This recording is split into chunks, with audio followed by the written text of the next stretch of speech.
ยังมาพักผ่อนแล้วยังมาให้กิน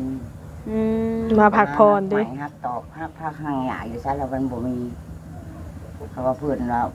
หัวชวนกะน้อยว่าขอโทษนำผู้ใหญ่เนาะกูเฮ็ดแปดมาแล้วบ่ได้ให้เฮ็ดให้สร้างหยังแม่นเฮ็ดแปดมาแล้วคิดจังได๋เจ้าบ่ได้ถามให้ลูกไผบ่ว่าคิดจังได๋แล้วอยู่ๆเราก็คิดอยากมาอยู่เฮือนหลังนี้ผัวอยากตีอยากฆ่าโอ้แม่นเราเลยคิดว่าสิมาซ่นลูกสาวอยู่พี่สิมาซ่นเพิ่นว่ามาอยู่สิเป็นหยังเพิ่นมาอยู่นำลูกเพิ่นเถียงกับเจ้าบ่แม่นเถียงนำเพิ่นเถียงกับแม่ตู้อยากมาอยู่ก็ได้เนาะโดยกันแหละบ้านนี้ขน้อยละว่าเนาะจักปิดจักตึกกูบ่ได้มานำลูกมึงไหนลูกมึงมานำกูไหนขน้อยละว่าจังซี่แล้วคือมึงนี่คันไผก็บ่แม่นแล้วกูรับบ่ได้ขน้อยว่าจังซี่แหละรับบ่ได้เรามาอยู่ชั่วคราวซื่อๆกับเจ้าก็บ่ให้อยู่บ่แบบว่าพักร้อนพักหยังซื่อๆได้กลับไปมันรำคาญใจเนาะแบบว่าคือกันเลยนะลูกไผกับแม่ย่านี่แม่นบ่เราสิได้มึงเข้ากูทุกข์กูจนเด้มึงคือว่ากูขอสนนะมึงคือมึงบ่ให้กูสนอันนี้เรื่องจริงอันนี้นะแม่บ่โอ้แต่ข้าวเขาดอยเซาเพื่อนอยู่ในเมืองเด้แต่เคยไปขออยู่นำลูกไผเคยขออยู่กูเซากูก็สิเซากูอยู่กองตารางกูก็สิอยู่แต่หลังใหม่อันเด้บ่ได้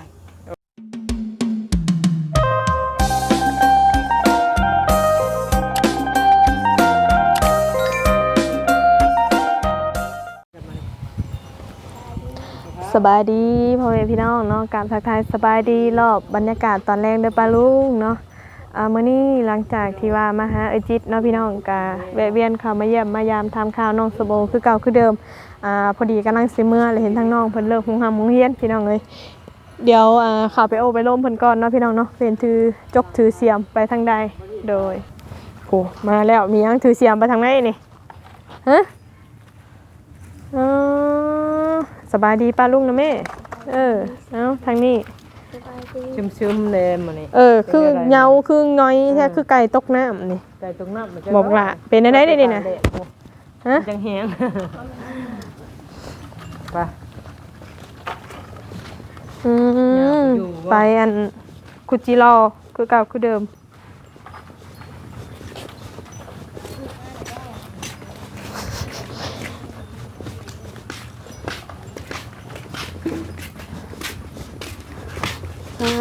ตัวกินเลยยำแดงนี่เนาะมีสมอยแท้เนาะนี่สิเด็ดมากคำเนี่ยนะโอ้ทางน้องสมโอสบายดีเด้อทางนั้นเด้อโดยโอ้เห็ดอย่างดีอันนี้เนาะหลังมือเขาเอา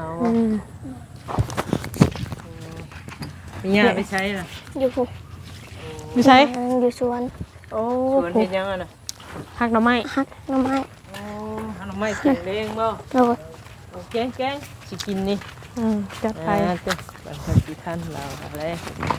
ทันแล้วเนาะไปคำลงแรงนี่ไปดิโดยยังแกงหน่อไม้สุรานกินยังมะเร็งโอเคอยู่ว่าเด้อจังหวะนั่นแหละโอ้ยหักเอาติเอาเขาบอกว่าเลยไปเอาเด้น่ะนี่ก็บอกใหญ่นะนี่อ่ะหน่อไม้ยังหน่อไม้จังไผบ่หน่อไม้จังไผอย่างเงี้ยหักเนาะมีบ่เด้นอกำลังขึ้นน่ะซับแล้วได้น่ะแกงหน่อไม้สุรานกินว่าซั่นเปลี่ยนรสชาติเนาะเด้ทางนี้สมโอมาเอาไหมโอ้หลายได้สมโอเลยน่ะแนงมันขยุขยะอยู่นี่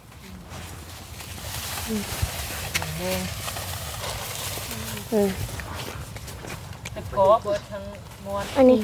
ฮักเอาแล้วบ่มีเสียมบ่หลอดเอาเสียมมาเนี่ยนะใส่เสียมนะนี่นะผู้ได้แนงมันมือจากไหนครับนี่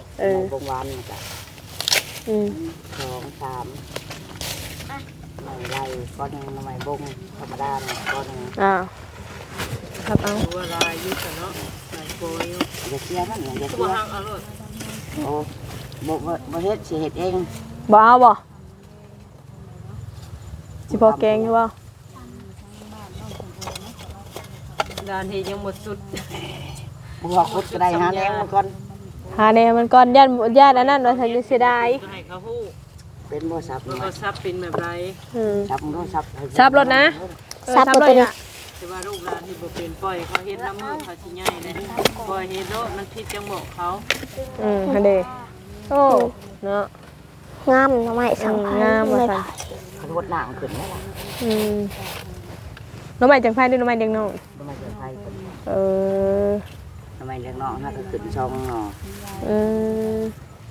อันนี้ลดหน้ามันจะขึ้นก็แก่ไก่ อืม เราก็ตื่นวัน เก่งมาแบบนี้เลย ได้อยู่บ่ล่ะพอแกงอยู่บ่ ยังบ่ได้ขุดเอาเบิดซำแล้วน่ะสองน้องนี่ ทั้งก้อนได้ไปหาตะบ่ก่อนน่ะ มาเลย อืม สบายดี เลย สบายดี เลยแตกสาลายมานำกันเพียงเลย ยังหาหน่อไม้แกงแดงบ่ เดี๋ยว โอ้หาหน่อไม้แบบปลูกอันปลูกเองที่มันจะสบายได้เนาะอยากกินอะไรก็ได้กิน สบายเลยมักถั่วมักเฮือยแล้วก็ปู เดี๋ยวลดหน้า ตามเอา ใครเนี่ยบริสุทธิ์มูอาจจะคล้ายก็หนักจะคล้ายกันเลยไม่คล้าย เพราะว่าช่วงนี้นั่นแบบไทยกาหาแล้วไม่ขายได้ได้มันแบบมันแตกเองเนาะ อืม ไม่ได้ยังไม่ได้ไม่ได้ แกง ไม่ได้ อืม ไม่ได้ก็นี่ ไม่ได้น้ำไม่บงยำพันหักหาไปสักวันเรื่องนี้ ใช้ซิมกันยังสองคนน่ะมาออกมาพี่บัดนี้ เบิดแล้วบ่ออกมา ชิมกันเนาะแอม เออ ถ้ากันชิมกันยังไง ซิมยังซิมก็ได้ยินคือเก่าได้ผมไม่อยู่น้ำอันเสือเจ้าน่ะ นี่นะให้ย่า พู พู ด ด เก้าเนาะ อืม โอ้ถั่วได้เด้น่ะพุ่นน่ะ ลายมัน โอ้ เชิญมาได้ค่ะ ถั่วไฮบ่ เขาให้เนาะเอาไว้เห็ดแนว เออ ตัวใหญ่ ทั่วให้เขาปลูกอยู่ในบ้าน ต้องมาเลย เออ เอาว่าหยอกเป็นคนหนึ่งนะเป็นว่าทั่วให้ อืม ห่างห่างเชิมหมากใส่ได้ อืม ฮักสง่าหนึ่งเสา แล้วก็ลูกอยู่ได้น่ะเครื่องปลูกของฟังแล้วก็เต็มอยู่พู้ ถั่วปีน ฮะ ำถั่วปี ทั่วปีก็โอ้เป็ดซีมอยู่ห่ะเป็ดซีมได้บอก ชิม เอ้าดูดซีมได้ดูนี่แบบคำสิเอา กินแบบให้มันอิ่มท้องอิ่มใส่อะคือมันบ่ค่อยมีหมากปานใดนะ ตอนยังอ่อน ได้หวานชื่น โตนอ่อน เกินอ่อนนี่แซ่บบ่ มันแก่แล้วตัวนี้มือไปหาไม่มุกนะ ให้แม่มุกเด้อ กินแล้วดอกกินแล้ว บ่เพิ่นจะให้แม่มุกซิมแล้วเด้เนาะเนาะนั่นเนาะ เออแซ่บแซ่บแซ่บแซ่บ กรอบเลย อืม กรอบ มั เนาะสบอ ลาย เนาะ โดย ซีนมันลายซีนมันลายอะ ทั้งละเบ้ากะ ถามหาว่าเฮ็ดยังอยู่ สบายดีเด้อทั้งนั้นเนาะ ก็ละตอบถือเด้ อืม ยืนอยู่ก็เป็นความลาแล้ว แล้วก็ยืนอยู่น่าจะเห็นแล้วเห็นอย่างเนาะ เออ นักตอบถึงได้สนวนเลย อันนั้นเด้จะว่าเห็นเรายืนอยู่ยังถามจะเฮ็ดยังว่าเฮ็ดยังอยู่เหร เอ อ อยืนอยู่เราอ่ะเราเป็นคนซื่อตรงเนาะเพราะว่ายืนอยู่ก็ยืนอยู่ก็แม่นความลาแล้ว อันนี้ได้ซะปีมักทัวอยู่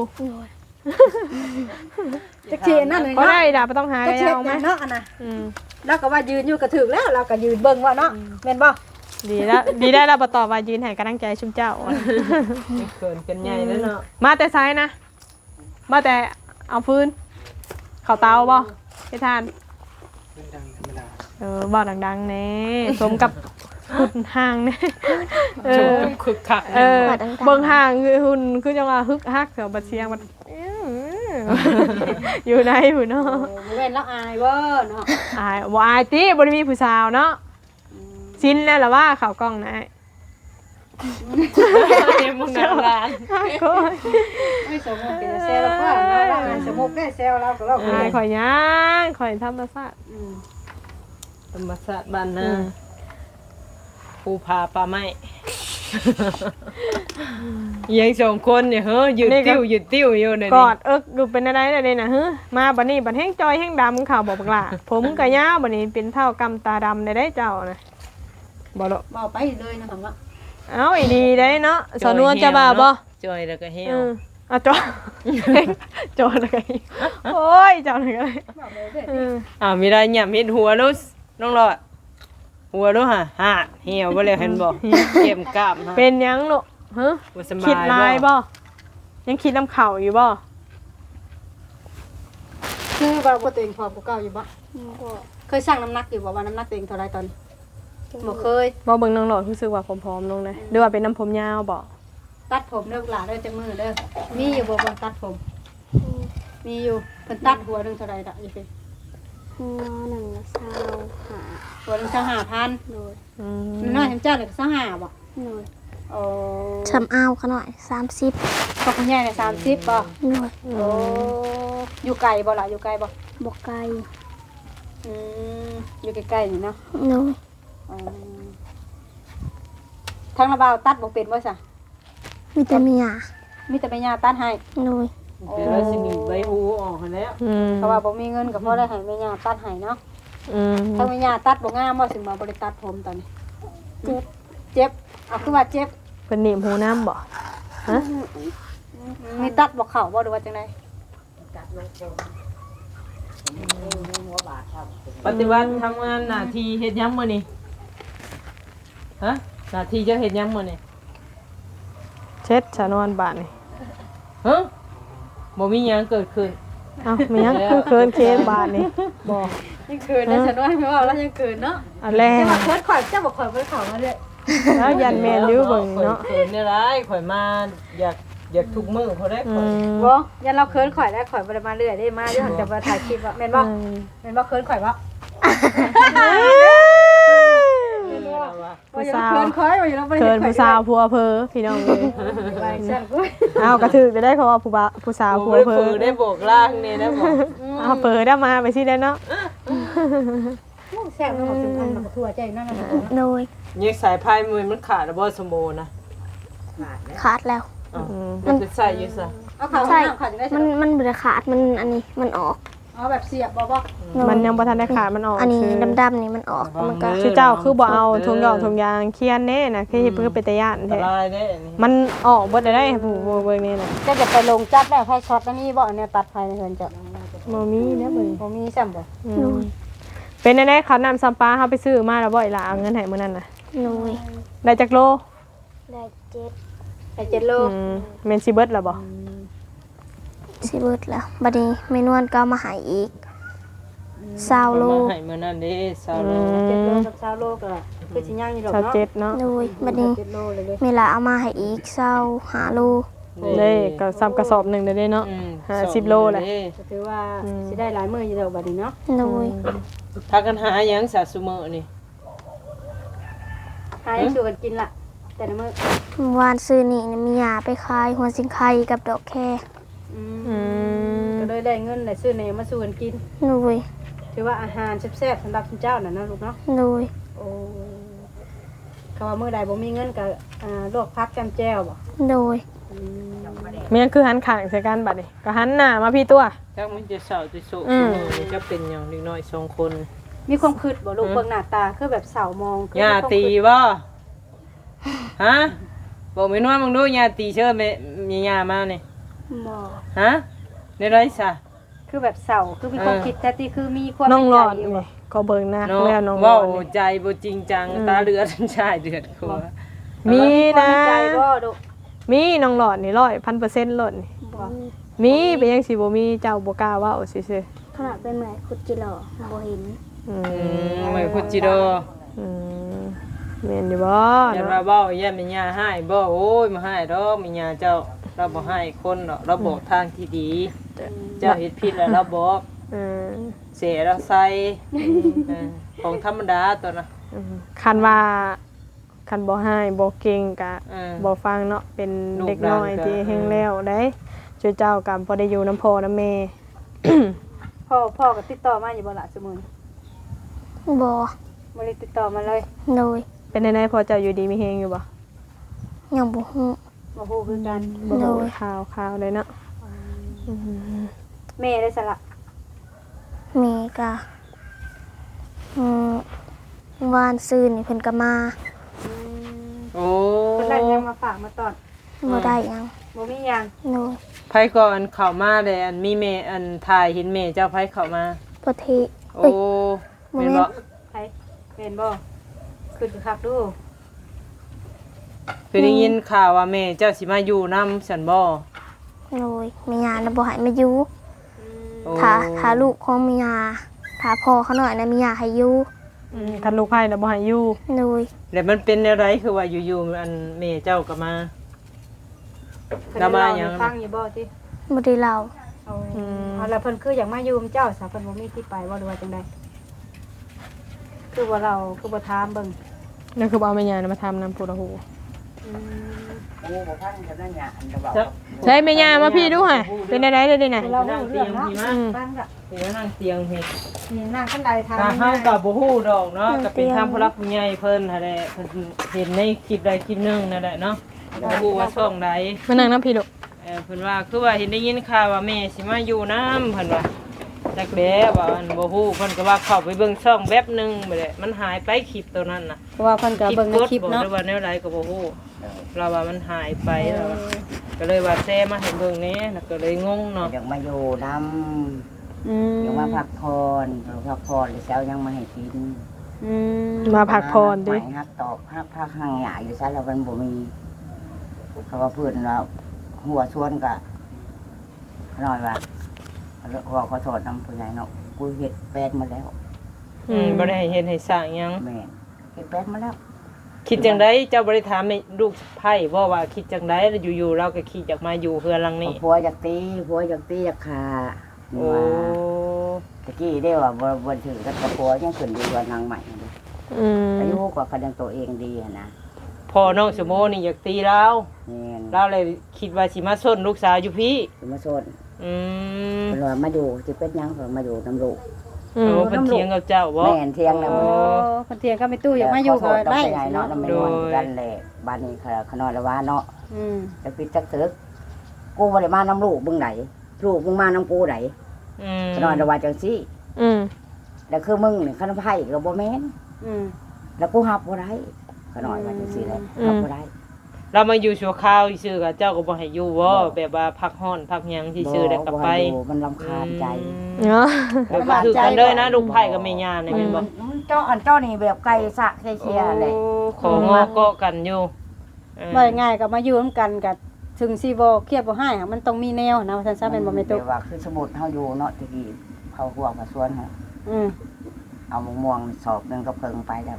โอ้ จังพรหลาน2คนจะเหงาหาแล้ว อยากได้แม่มานอนนำ อืม เออเหรอ นี่ก็โอ้ย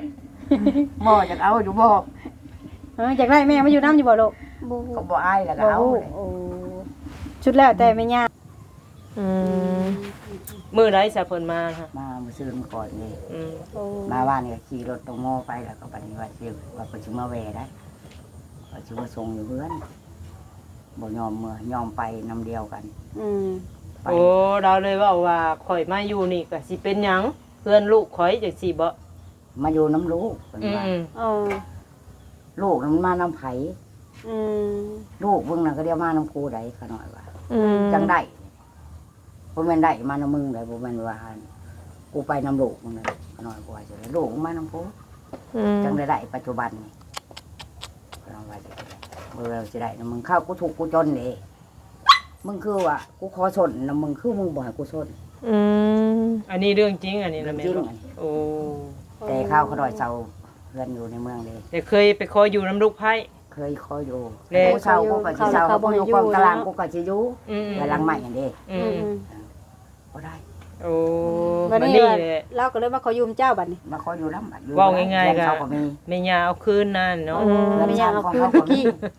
เรือนชานของเขาก็มีแล้วก็ดินดอนตอนหญ้าของเขาก็มี อืมคันว่าบ่มีหยังก็ยังว่ากันแบบหนึงเนาะ บ่มีหยังก็ยังว่าขนาด อืม อันนี้เพิ่นก็มีบ่อนสดบ่อนเช้าอยู่แม่นบ่ แม่นเรือนเขาก็มีเด้ หากแต่ว่าอยากมาอยู่นํเจ้า อยากมาอยู่อยากมาพักอาศัยกินซื่อๆนะบ่เป็นว่าอยากมาพักอาศัยสร้าง อืม อืม ก็ง่ายๆก็อยากมาอยู่มากินน้ำบ่ได้อยากมาสั่งมาหา เดี๋ยวนี้แม่นคือขนาดว่าเนาะคือกูมื้อกูบ่ได้มีเงินมีค่านัด อืมๆ กินอยากกูมื้อคือยักทางยากได้หรอกขนาดว่าจังซี่ อืม เป็นไงชั่วโมงน้องดอด แล้วบัดนี้คืออยู่ตอนหนึงหั่นอีกก็กล้วยชวนกล้วยไปจอดนอกเพิ่นก็เลยขนาดปานนี้ไปหั่นปานนี้เอามาเกาะจนหมดก็กล้วยไปเจ้า อืม อืม ในนั้นมันก็ยังเฮ็ดขนาดว่าสิๆแหละแต่จริงน่ะผู้บ่ได้มีสิทธิ์แต่มึงก็มาเกาะเอาไปขายทองเสีย โอ้ใบตอง ขาย บ่ ไปตองอยู่ในเมืองเด้ขนาด เอา ชาวเรือน ความคิดของย่านี่เนาะเดี๋ยวสิถามหลานชงคนบาดนี่ จับกันเนาะ เจ้าก็คิดอยู่ว่า อันน่ะแม่มาจังซี่ก็อยากให้อยู่ให้นอนนํอยู่บ่เจ้า ยังไงอยู่ให้นอนน้ำบ่ดูล่ะถามพงคือชื่อเจ้าทั้งสองบัด นอนน้ำแล้วมื้อน่ะ เป็นนี่ได้น้องสบู่การที่เห็นแม่มาแล้วเป็นยามบ่ให้อยู่ความรู้สึกเจ้าเป็นแบบใดเอาจากใจเลยบ่ต้องย่านแม่ย่าให้ บ่ย่านดอกแม่นอนเข้ามาดูอยู่ไปสิไปให้ได้ได ตอบได้ ตอบบ่ได้ เลย ว่าน้องเด็กน้อยอาจจะแบบว่า ก็แม่นดอกเนาะ มีความในใจ ผู้ เนาะ เป็นลูกเป็นแม่ก็คือว่าแหละเข้าใจอยู่ ค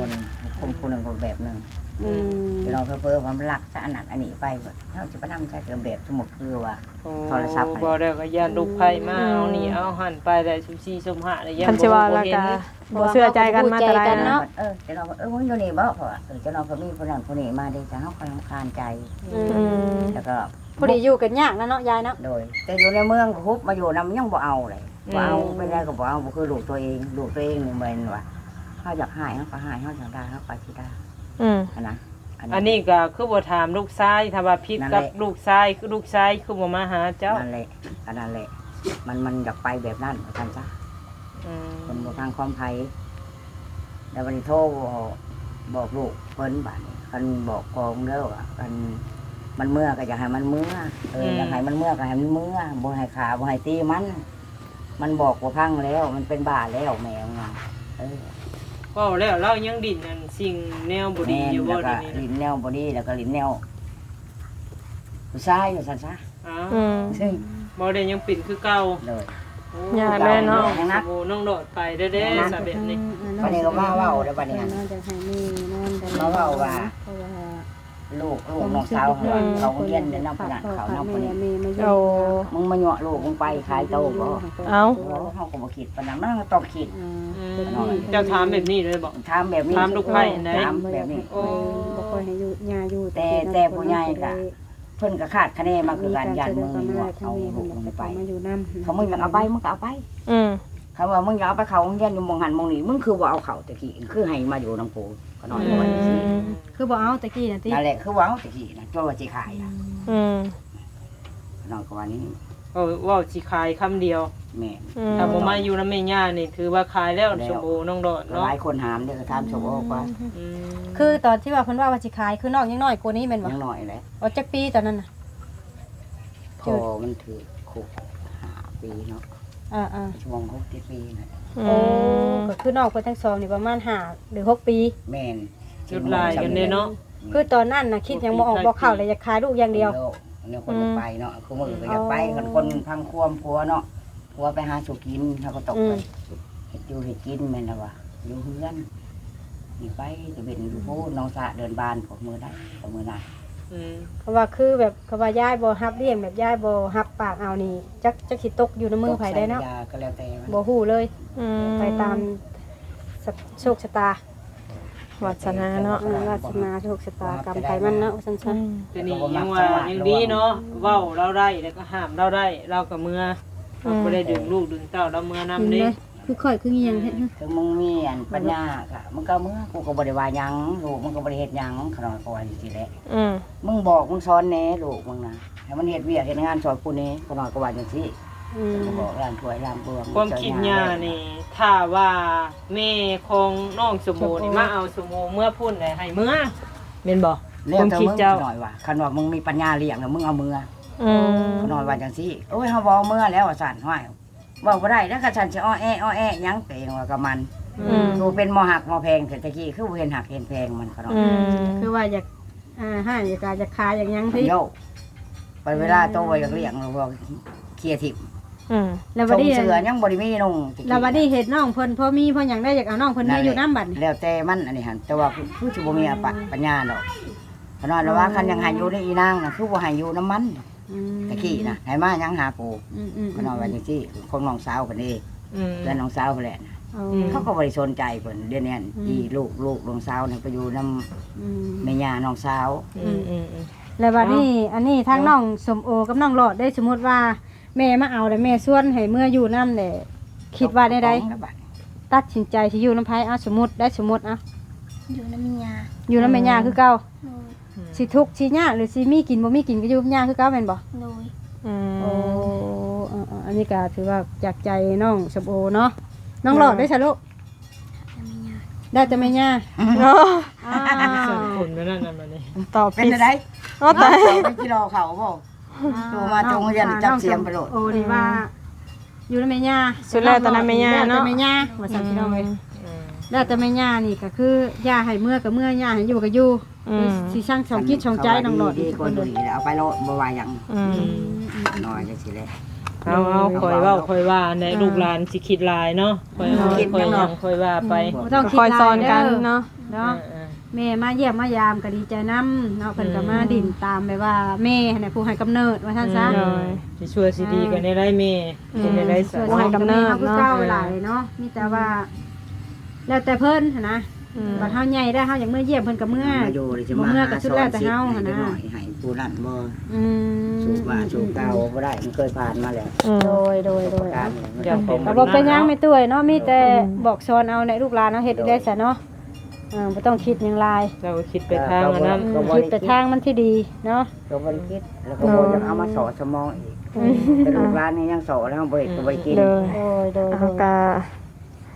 สัจจังใดก็มีแต่ว่าเฮาก็สิได้กลับบัดนี้เนาะเห็นทั้งได้เห็นในคลิปดอกอันนี้ก็ ก็ได้ถามเบิ่งเนาะ ก็ได้ถามเบิ่งหั้นนะจังว่า เพิ่นว่าเนาะนี่คือสนอยว่าเนาะคือมันเว้าว่ามันหา ปกติตัดน้ำตัดไฟได้ไฟหาเงินเสียค่าน้ำค่าไฟเดือนเอาไฟเข้าไว้ โอ้ ค่าน้ำเราไว้โยกน้องก็ไปจื้อคงเป็นคงเพื่อนกันหน่อยเนาะก็ได้บางน้อยนั่นบัด โอ้ มันสิเฮ็ดหยังล่ะบัด โดย อันนั้นแหละ อาสาเนาะภาษามีแต่ว่าสิได้กลับปะแล้วสิได้ยาเด้อ คอยเว้าคอยจากันเนาะมื้อนี้ก็มาพอดีคอยคำย้ำแรงก็เพื่อมื้อก็ยันมื้อ ยันค่ำมืดปืดตา มีแต่สิได้กลับปะก่อนเดินมีแต่มื้อน่ะจะกลับมาเยี่ยมมาหาใหม่ได้ไปเฒ่าเด้อ โดยสบายดี มื้อนี้กับผู้พี่น้องในตะเวนไล่ลางเลยเนาะโอ้ยเผื่อมื้อฮอดเป็นชั่วโมงพี่น้องเอ้ยมาจากไหนก็ขอบใจ FC บ่สุขทุกคนเนาะค่ะมาให้กำลังใจสำหรับคลิปนี้ลาไปก่อนเด้อพี่น้องเด้อสบายดี